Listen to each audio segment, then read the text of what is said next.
Good morning, everyone, and welcome to our webinar, Expanding Access to Data for Minority Serving Institution Researchers, the NIH RADx Data Hub. My name is Marilyn Greer, and I am the Program Director for the Community Campus Partnerships for Health and your moderator for today's webinar. Today's webinar is hosted by CCPH and partners of the RADx Coordination Data and Collection Center. That is the Duke Clinical Research Institute, UNC Center for Health Equity Research, and the Community Campus Partnerships for Health.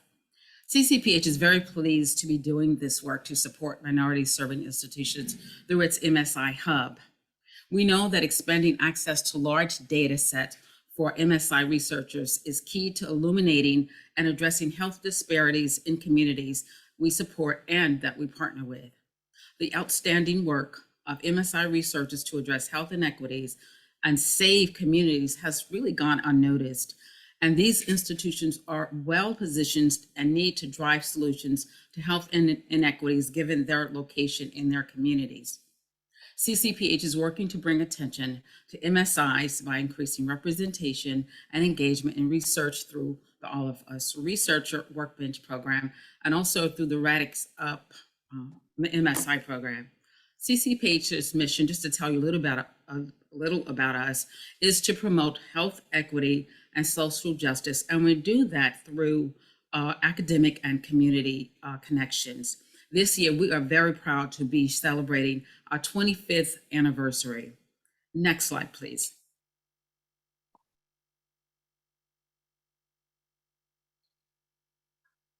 Thank you. I am also joined by our team today. This is the CCPH MSI team, whom I'd like to quickly introduce, starting with Al Richmond, our executive director, who is also an HBCU graduate. Virginia Hunter and Serena Hannah Boykin are also HBCU graduates, along with Fatima Gurap, who is our program coordinator, and last but not least, our evaluation specialist, Kungat Denzagba. So this makes up our HMSI team. I'm glad that you all could join us today. So quickly, today's agenda. Next slide, please. We'll give you a brief overview of the RADx Coordination and Data Collection Center. We'll also have a presentation on the amazing work of the RADx Community Project at Howard University. You'll also learn about the common data elements and the data collection for the RADx program and information about how to access, request, and search the NIH RADx Data Hub. This is intended to be engaging, so I'd love to hear from you. If you attended an HBCU or an HSI, please share with us in the chat which school you attended along with your name. We'll take about a few seconds to see where some of you are coming from.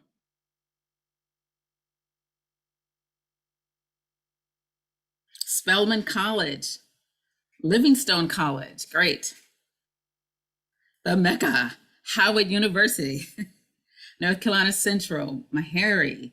Gosh, we've got great representation here. University of Arkansas, Northern Arizona Central State University, University of Hawaii. So we have people from all over the country here. A&T, North Carolina A&T, great. Well, I am glad that all of you all could join us from the HBCUs and HSIs, Hispanic Serving Institutions today. I'm going to start introducing our panelists, and because we have a very tight deadline today and a lot of great information to share with you all, I am going to introduce our very distinguished panelists, and I'll start with our first speaker, Dr. Warren Kibbe. Dr. Warren Kibbe is a principal investigator on the RADx program based at DCRI, and you can see his titles there, so I won't repeat the titles, but his research interests include data representation for clinical trials and improving data interoperability between medical records and decision support algorithms. Next slide, please. Our next panelist is Dr. Carla Williams. She's also a principal investigator for a RADx Community Project, and her work centers around understanding and reducing cancer-related health disparities.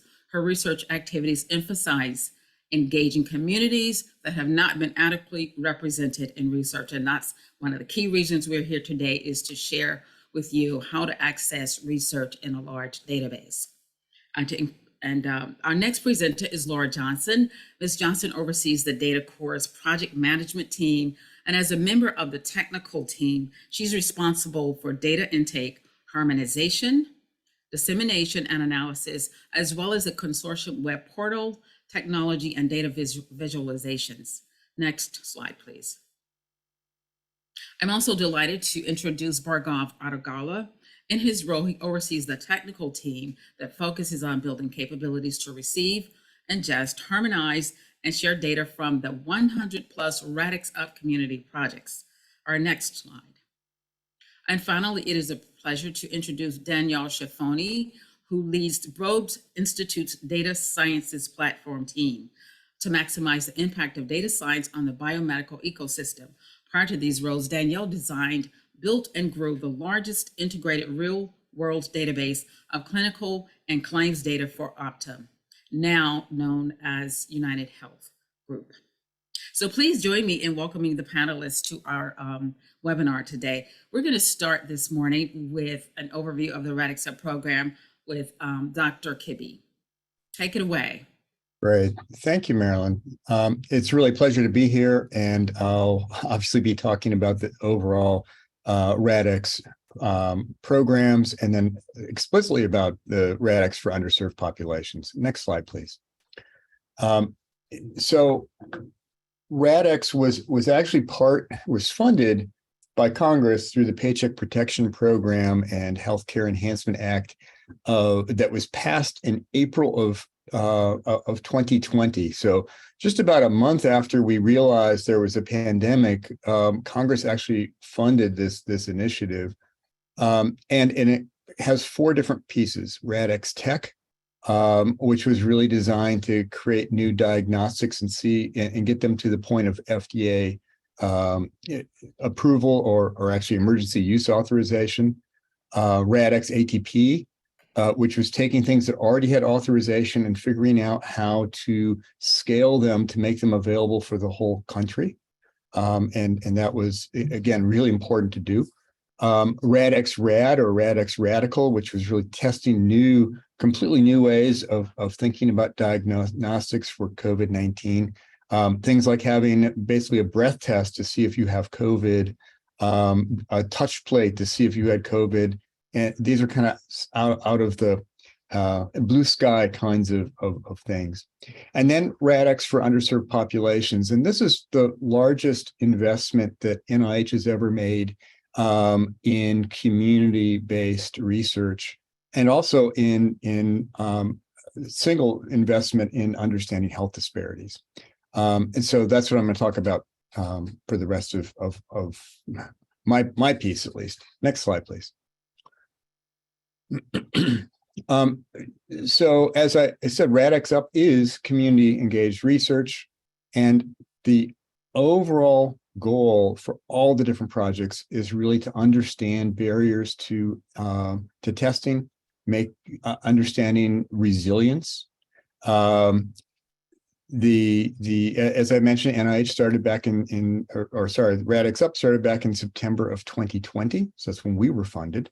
And we currently have about 139 funded projects. And all those projects really are based on existing community academic processes and relationships. Next slide, please.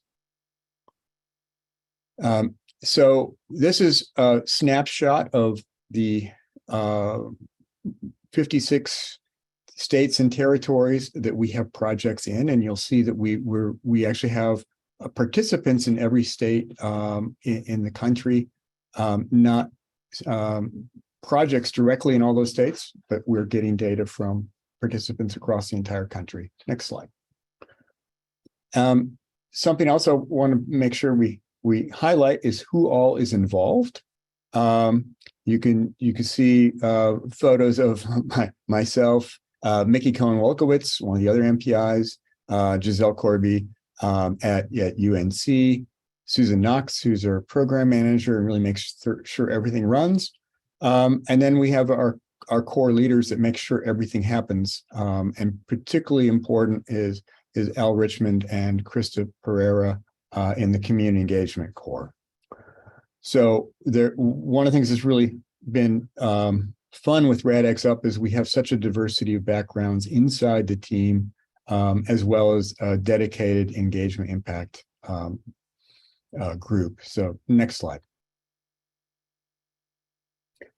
We currently have 124 different publications that have come out of the projects. We're really happy about that, and there's a website to go and see all those publications. That's freely available to everyone. And for many of them, we have this research brief that gives a much easier to digest version of the entire paper. Next slide. We also now have resources, for instance, videos, blog posts, many different kinds of output from the different projects. Those are all on the RADx-UP resources page. Again, the URL will go into the chat. Please go and visit them. And next slide. And the last thing I'm going to talk about is we also released a strategies on how to do community-based interventions during a pandemic. And there's a lot of great information that's coming from all of our projects. And again, CCPH was key in making all this happen. So with that, I think I'm going to turn this over to Dr. Williams.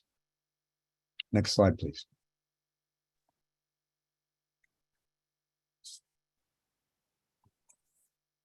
Good morning, everyone. I think it's morning where we all are still. I'm happy to present briefly about our project under the RADx umbrella. We entitled our project Community Conversations. It really was designed to reach our communities that Howard serves, which is Black and African-American residents in the DC area.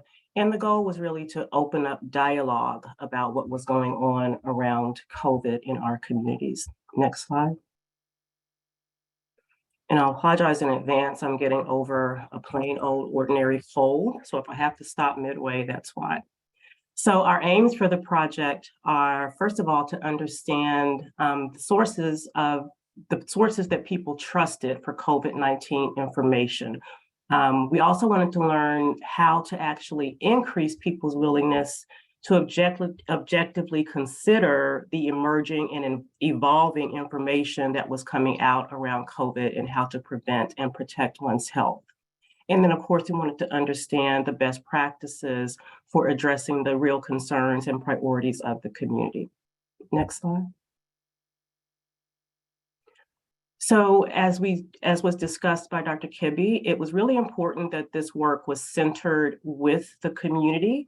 And so we were really fortunate to have several community partners, again, as Dr. Kibbe indicated, that we already had connections and affiliations with. So we were able to leverage those existing relationships to launch this program. And each of our partners had a different approach that they were taking to engage the communities that they were already reaching. And so we were able to really build our own little mini consortium for producing these dialogues and learning from our communities about their needs and how to move forward. Next slide.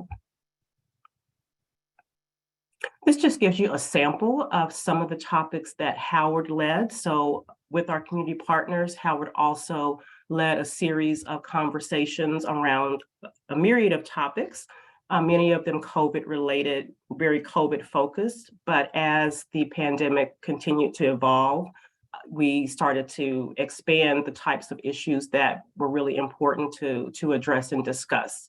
So you can see we talked in the summer, as people were moving about and starting to really re-emerge, we still wanted to talk about how to prevent and protect our health, having open conversations around myths and facts around COVID. What did people know? What did people believe? And what were the sort of backgrounds for those beliefs? Talking about the disparities, particularly with just the severity of COVID. And then, helping people to understand more about past or long COVID. In the next slide, you'll see, as I mentioned, we started to begin to pivot to additional topics. As we all know, monkeypox emerged. And so we did feel it was important to use the platforms that we had to address that with the community. And importantly, what you'll see here is that because this is a research project, our project is actually under the umbrella called Social, Ethical, and Behavioral Implications of COVID-19. And it is a research project. So the data that we're collecting is informative about how the community is responding to COVID. But as a research project, there's also still the ongoing issues about trust and participation in research. And then that has downstream effects on trust and willingness to accept emerging technologies and treatments. And so we actually took some time out to have a series of conversations about ethics, trust, and bias.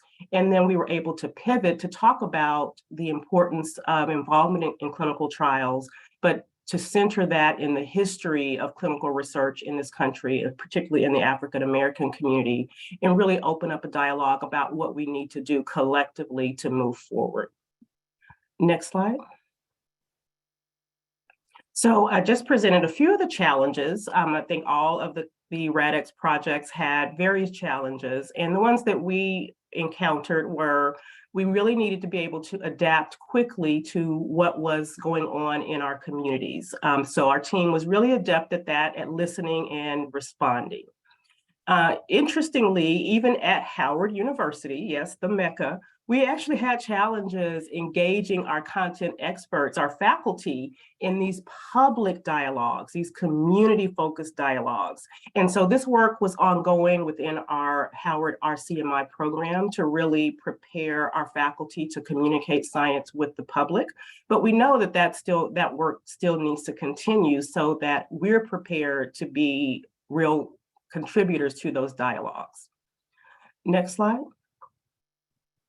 So in the remaining 4 or so minutes that I have, because this whole program is about what data will be available to us to understand our communities, I'll just give you what I call a sneak peek at some of our data. And this is raw data, unpublished, so definitely not citable, but just to give you a sense of what's available. And I'm going to run through these very quickly. So next slide.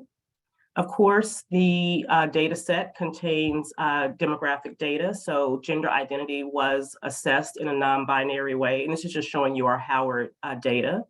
Next slide. We'll go through these really quickly. The way that we assessed education was driven by a lot of community input that we've gotten over the years, but you can see that our population still leaned towards people with more years of formalized education, but that variable is available. Next. Household income, and these are for the most part standardized variables. Some individual sites like ours have some variables that we collected differently than the standard database, but 99% of the data are standardized across all sites.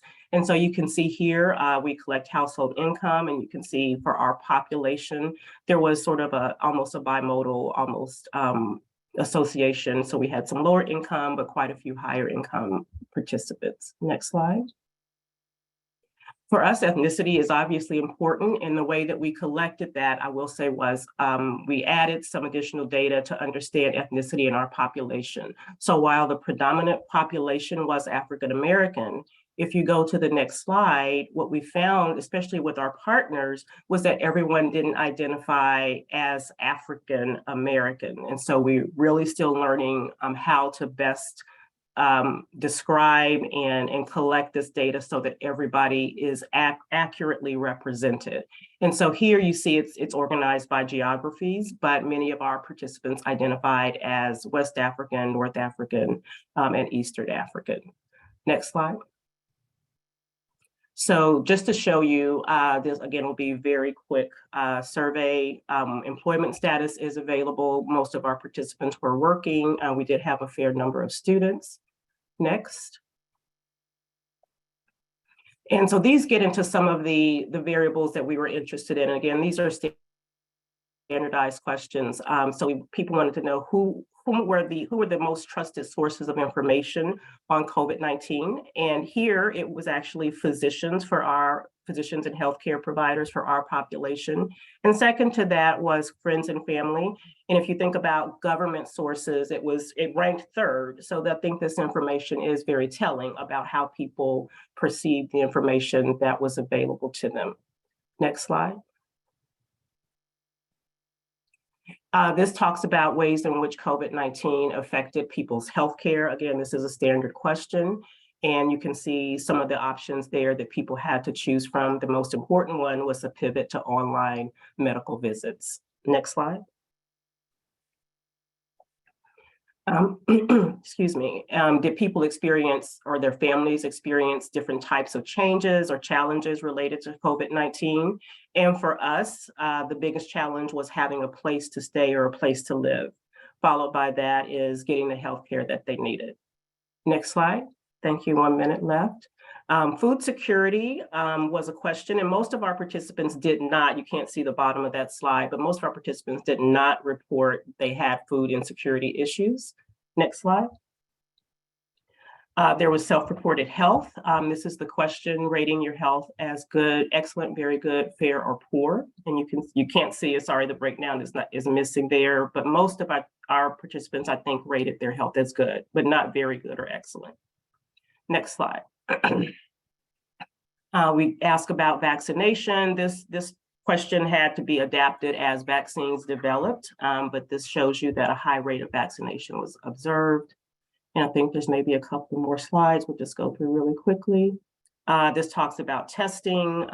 If people have been tested, how often they plan to test, what they think about why and when they should test. Next slide. And yeah, we'll conclude there. That's my time, but I'll be available for questions.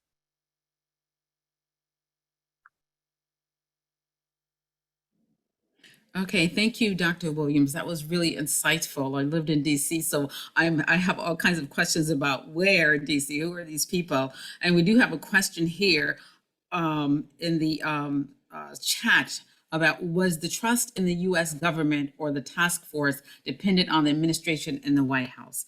Is that something that you could answer? Yeah, as we look at that data, we're going to have to look at when the surveys were administered, because there was a change in the White House. And so we'll have to look at the data based on time, but we haven't done that just yet. Great. Okay, thank you. And I have another question. We'll try to get to that later. Well, thank you very much. Our next presenter is Laura Johnson from DCRI, who will talk about the CDEs and Bargov Argala. Thank you. Next slide. So we just wanted to start by giving you information on where to find additional information about our CDEs, the data that we've collected, our different resources. And the best source for all of this information is our website, radxup.org. So if you navigate to that page, and this is a screenshot of our home page, you can see different toolbars across the top, and under research, if you hover there and you click on the common data elements, that's where you're going to find all of the documents about our data collection. Next slide. So some of the things that you'll find on that site, first are our actual common data elements files. So we have various versions that have adapted over time as vaccines have come out or changes have needed to be made in some of our questions, or we've needed to add new questions. So we have the original version, which is what a lot of our projects started out with, and then we have all the subsequent versions. We have the REDCap codebooks posted out there, so if you're interested in actually using the CDEs, we do have a format that you can use them, as well as the data dictionary, and we have PDFs of the forms as well. We do have Spanish translations of the CDEs posted, and in addition to that, we have a few other documents. One is the data categories document, which I'll go over in a minute, that just gives more information about the different types of data that were collected on RADx-UP and what's been being done with that data. We also have templates that you are welcome to look at and use. One of them is our data use agreement. So it's the agreement between Duke University and the RADx Project institutions for them to be able to transfer data to us.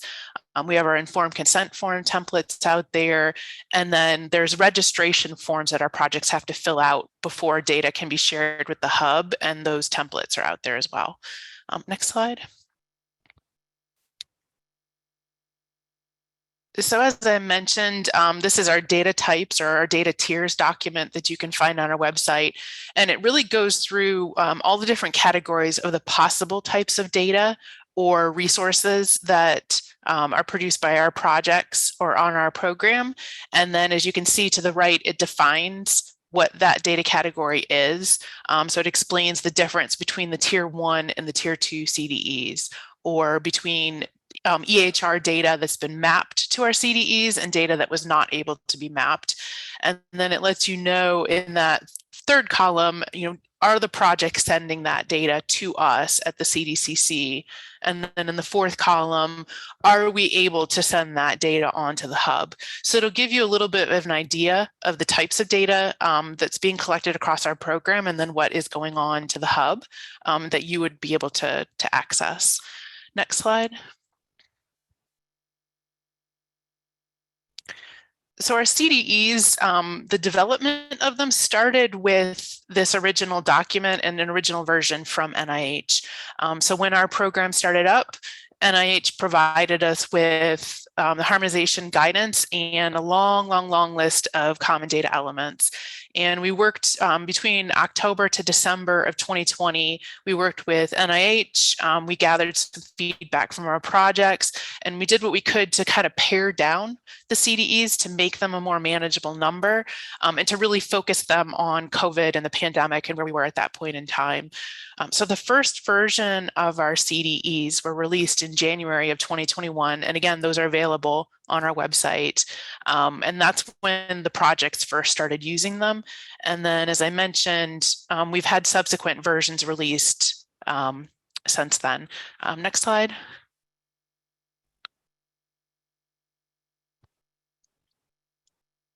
So these are just a quick list of the CDEs, and I'm seeing that I have a time check, so I won't go through all of them, but you can see tier 1 is what's required from our projects. Tier 2 are recommended as things have evolved. So as vaccines have evolved, boosters have become available, we've added questions, those have gone into tier 2. And you can see at the bottom some of the sources of our CDEs and where these questions actually came from. Next slide.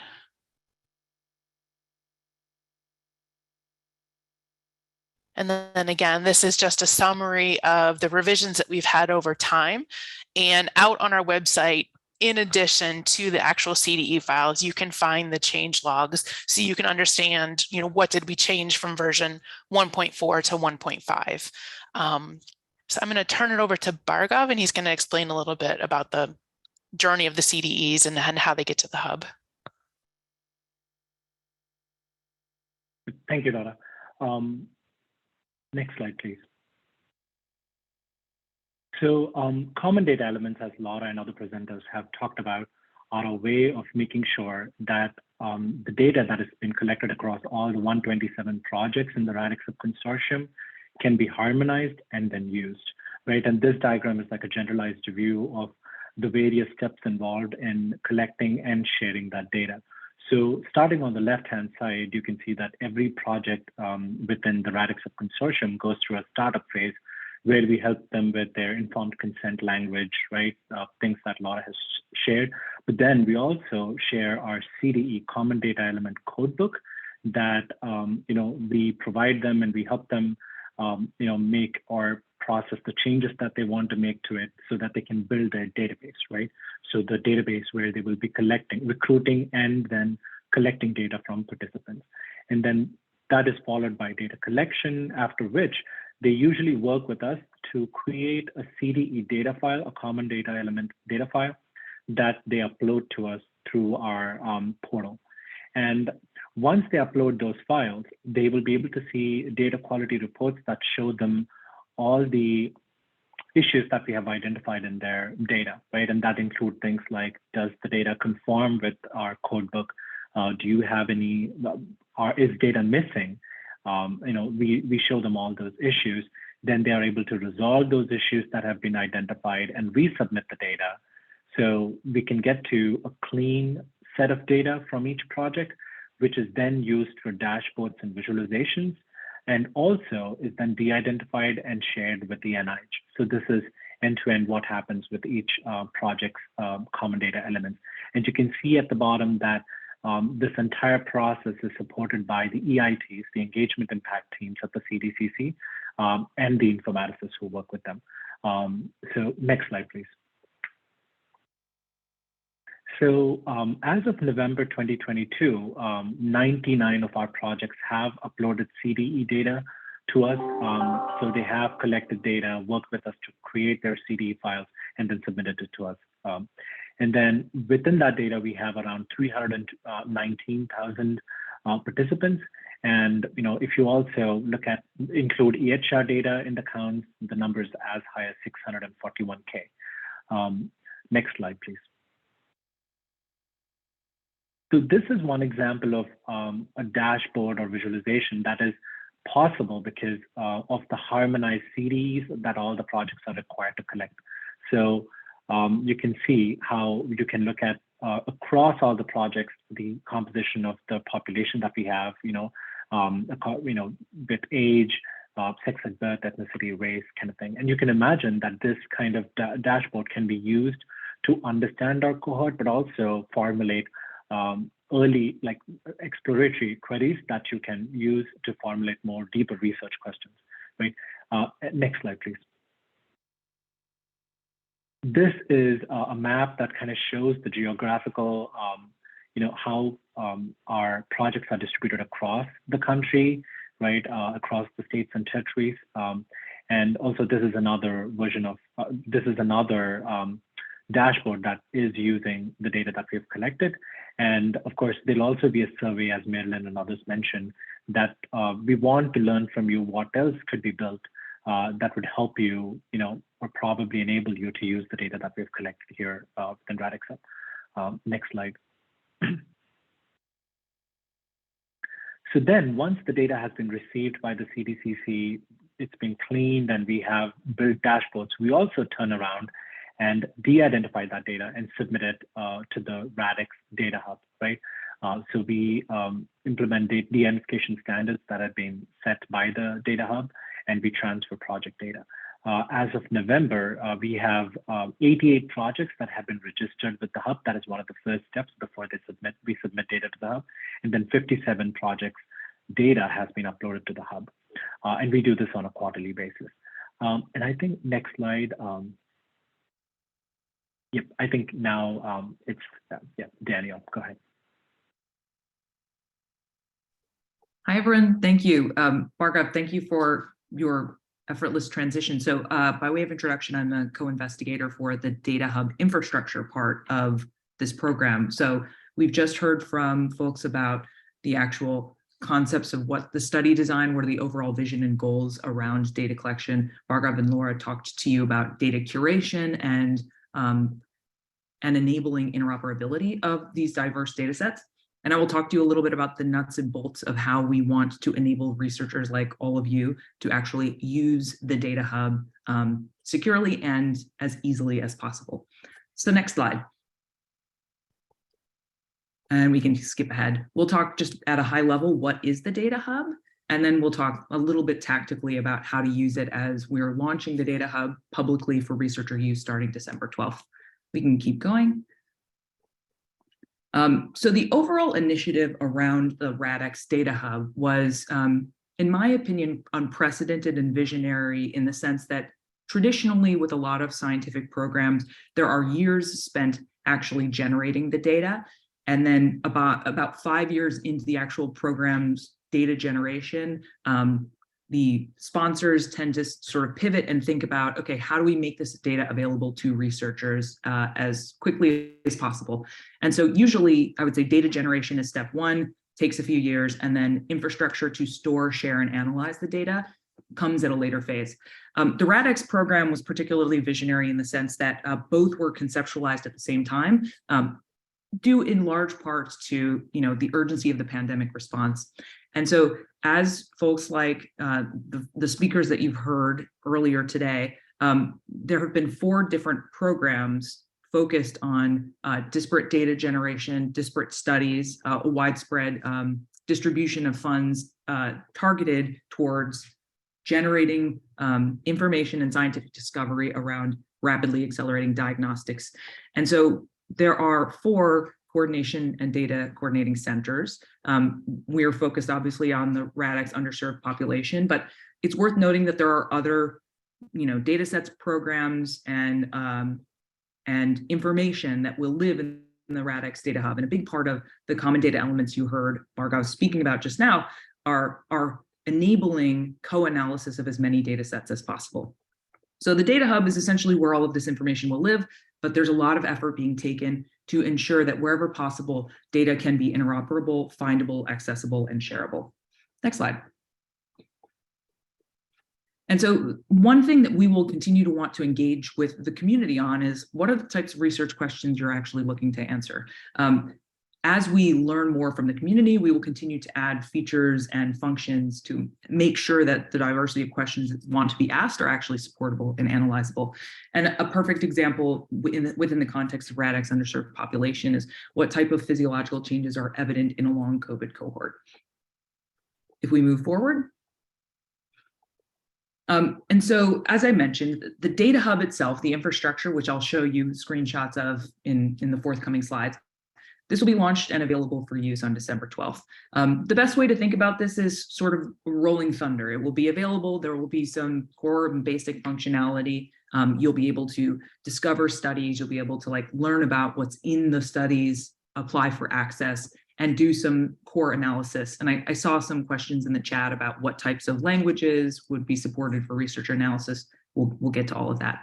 But the core functions are around data discoverability, secure analysis in cloud-based workspaces, and then some essentially data science algorithm functionality around Python and R. So let's show more about it.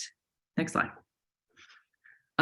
So currently we're in projection. We're working with Laura and Bhargav to make sure that as much study data is available upon launch as possible. But as Bhargav mentioned, studies are uploaded in a quarterly fashion, and it really depends on the different data coordinating center. But we're anticipating about 60 studies related to the RADx underserved population program will be available in the hub as of December 12th, and more will continue to be uploaded and version controlled as we go from here.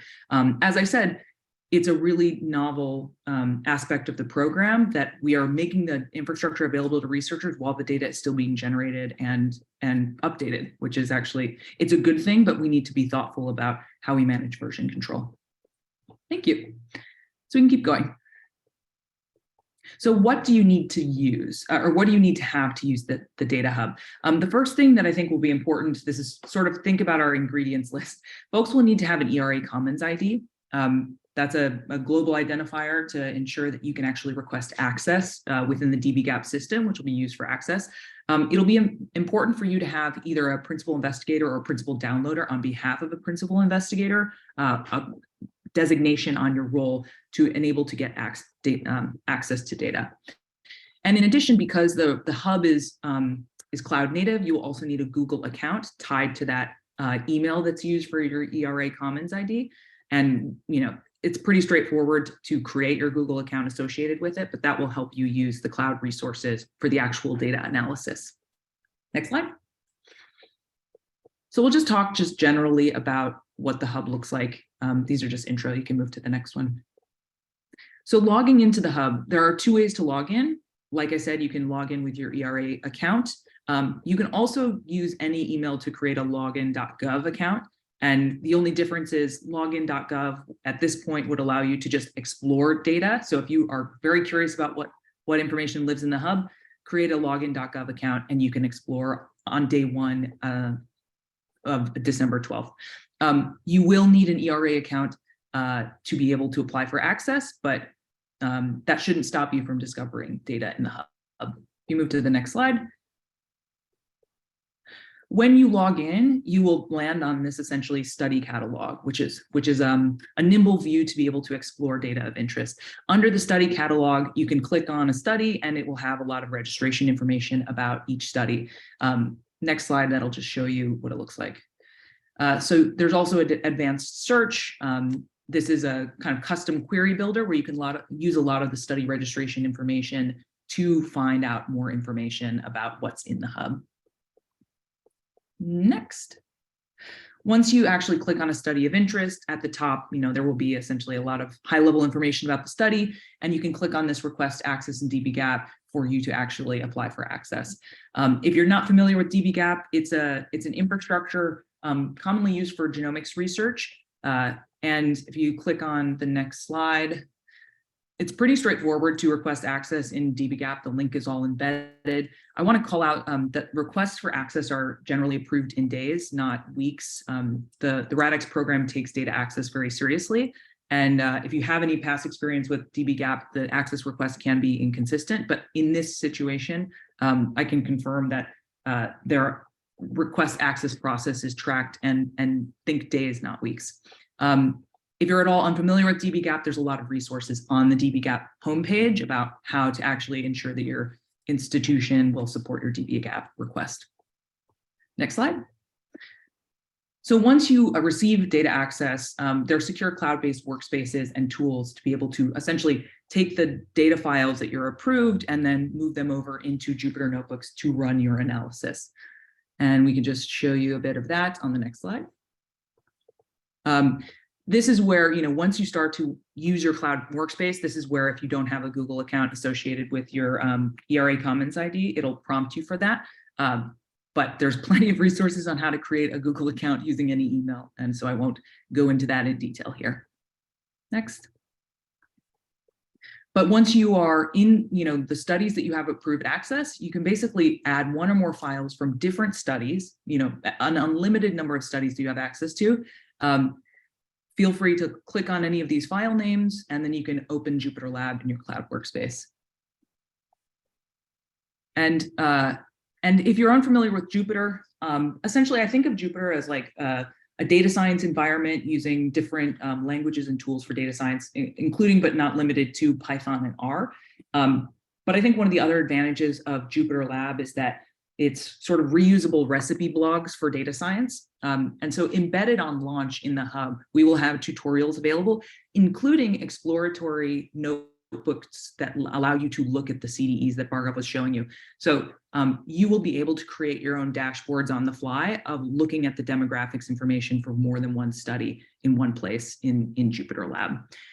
There's a lot that you can do here in terms of like exporting your work to GitHub or importing other folks' work as templates.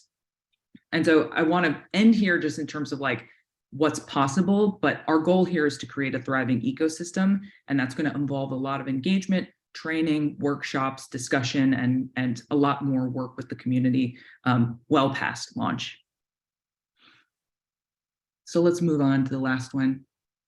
So in terms of just what to expect, I wanted to give you an overview of what to expect here. This is in no means meant to be a training presentation. We will provide those. So we will have, videos.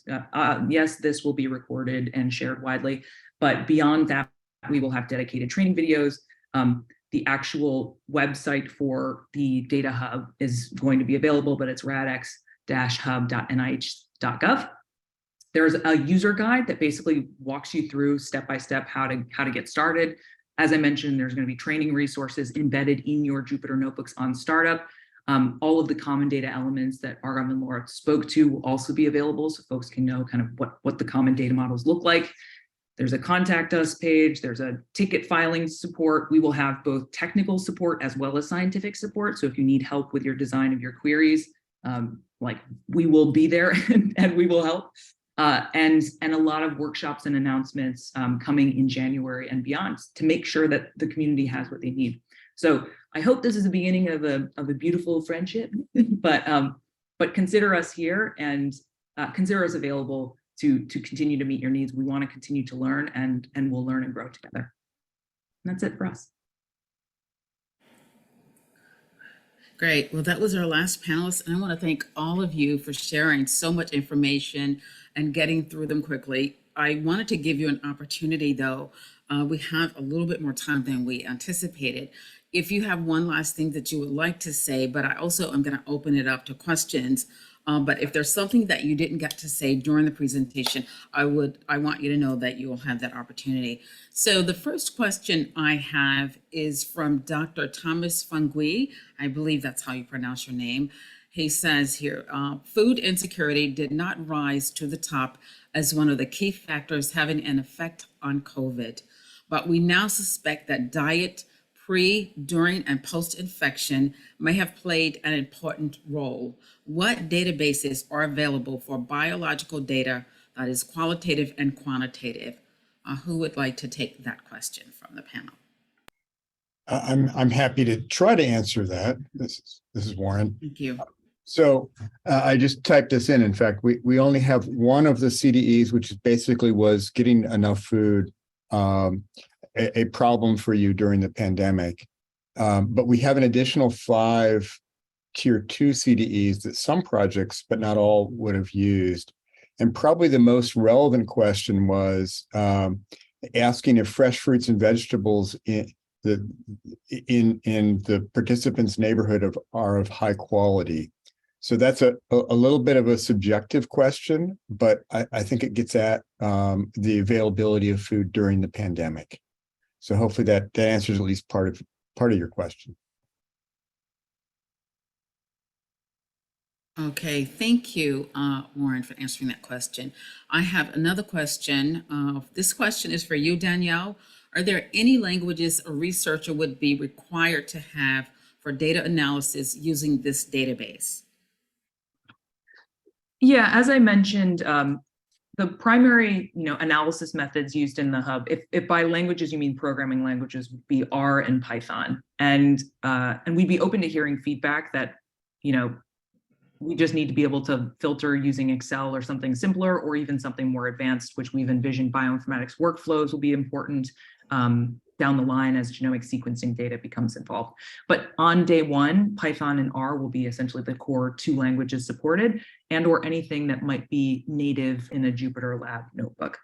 Mm-hmm. Okay, great. Thank you. I'm going to open up the floor to others to ask any questions. I do see another one here in the chat, as from Kim Bullock. As we look at vulnerable populations, was there any attempt to include questions relevant to the disability community?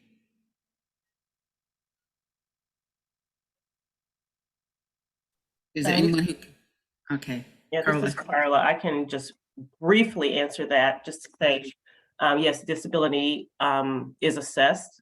We haven't pulled our data to look at that, but yeah, there are some limited questions about disability. Okay, thank you.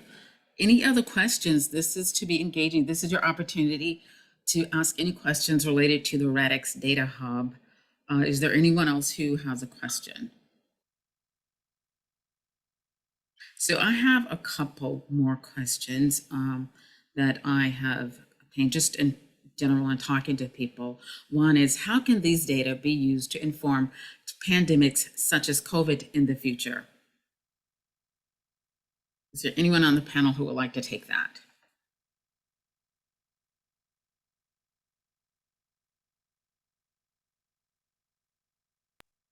I don't have a real answer for you, Marilyn, but I think the short answer is we really do want to understand the factors that contribute to resilience in all the communities.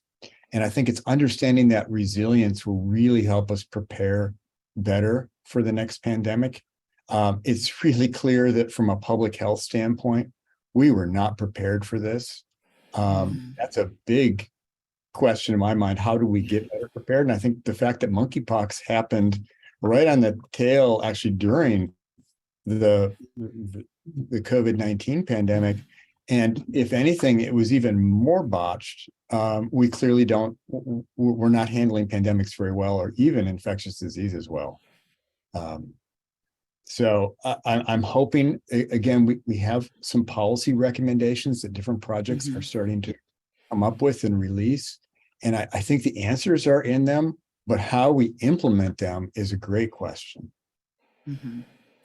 Okay, great. Thank you, Warren. I have a question from Cynthia. Armendariz, I believe that's how you pronounce your name.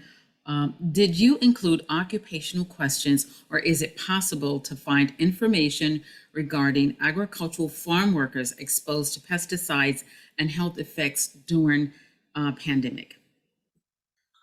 So we do ask some occupational questions, and being an agricultural worker is and farm worker is one of those questions, but we didn't directly have questions about pesticide exposure. That, I think that would be hard to ask, and then hard to interpret. That's not saying we shouldn't, but for the projects, my guess is for the projects that were really focused on farm workers and in particular migrant workers, they have additional questions that they were using. Okay. All right, good. Thank you. Thank you.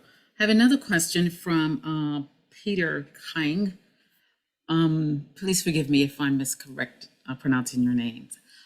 So a parallel category of MSIs are Asian American, Native American, Pacific Islander serving institutions.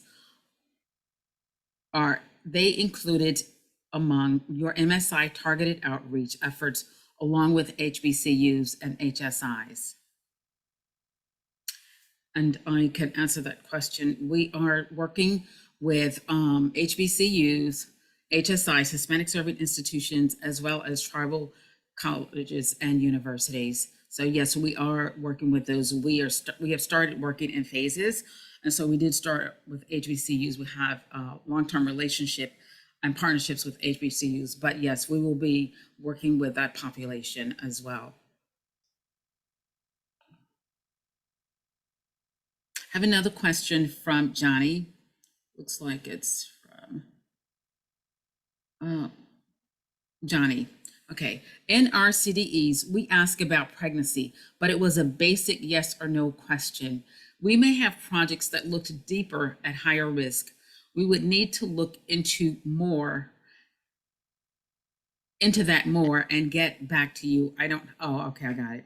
Yeah, so that's Laura. That. I was That's answering Johnny's question. Oh, yes, thank you. I can't remember offhand if we have a project that looked specifically at high risk pregnancy. I'm not sure if any of the other CDCC colleagues know of one offhand, but we'd have to look into that to look at the target populations of our project. Okay, thank you. Yeah, it looks like I have another question. Yes, from Carmen. I made several questions. Well, anyway, I didn't. I'm sorry, Carmen, I missed them. Is there data on long COVID and vaccine hesitancy? That is one question. I'll take them one at a time. And if anyone can answer that question. Yeah, so again, I think it would be useful for anybody who is willing to look through them, really to look through the list of CDEs. We do ask vaccine hesitancy questions. We asked testing hesitancy at first because the vaccines were actually not out when we started going in the field. Our projects were going in the field, but we did add some vaccine hesitancy questions, and of course maybe we didn't make this clear, but all the data that goes to the hub is actually at an individual level. So if they've answered questions about race and ethnicity, and then questions about vaccine hesitancy, you can tell exactly who is answering what question and how they were answering the question. So that actually will all be available in the hub. Okay, great. And she had another question here. How disaggregated is the data by social categories such as race and ethnicity? Yeah, I tried to, I guess I was answering both of those things in one. You saw it there. Okay. All right. And again, it's because all the data that goes to the hub is at an individual level. If we ask the question, you can see the association between race, ethnicity, gender, income, all of that is available, and you can see how that then a particular person answers those other questions. So that's all available through the hub. Okay, thank you. And I do see there's answering questions as well. I don't believe we answered this one. Is the Data Hub available to international users? Does anyone have the answer to that? Yeah, the Data Hub is a public website, so anyone can go and essentially, as long as you can log in, create a login.gov email with any email, you should be able to go in and discover studies. It would just be only limited upon data access to you having an ERA Commons ID. Okay. All right. It looks like we are out of questions. Anyone else have any questions that they'd like to ask? I do have one other question if no one else has a question, and we are down to 5 minutes actually. But this last question I have is, how can these data be used to inform, I'm sorry, I did ask that. The question is, can you share the benefits for HBCU researchers who practice precision medicine? Is that a question that anyone would like to take?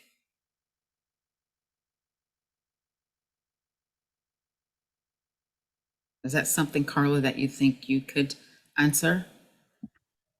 I'd actually probably defer it back to the team, because I think also Dr. Funway's question was asking about any biological data or specimens. And as far as I know, RADx, I know we didn't collect any. I'm not sure if there are other programs that collected biospecimens. Yeah, I can speak generally based on the registration information. So one of the benefits of the RADx Data Hub is the diversity of different data types, depending on the study and depending on the data coordinating committee or community rather.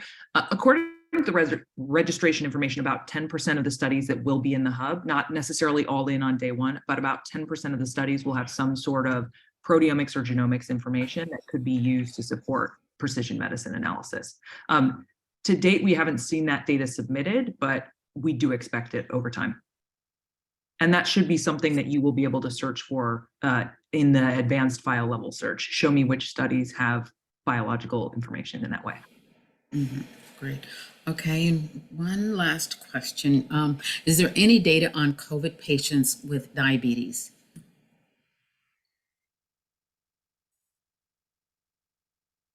I can take that because there's a very extensive self-reported health scale that's included. But again, this from the CDEs, it's really all self-report. And so you'd have to marry up, were they diagnosed and did they, have diabetes as a self-reported health issue. Okay, great. And then just, Danielle, I have a question. How can people stay up to date with news about the RADx Data Hub? Great question. On the website, I think when we communicate the launch, which we will essentially share and promote widely, there will be the ability to subscribe to more program-wide updates. And that won't, we'll try not to spam you all too much, but that will essentially kind of notify you of large-scale updates or key things in functionality. And then on a study-specific basis within the hub, you can actually set reminders to say, I want to let me know when this study is updated, or let me know when there's more information available, at a more granular level. Great. Okay. Is there a link or someplace they can sign up? Did we share that in the chat?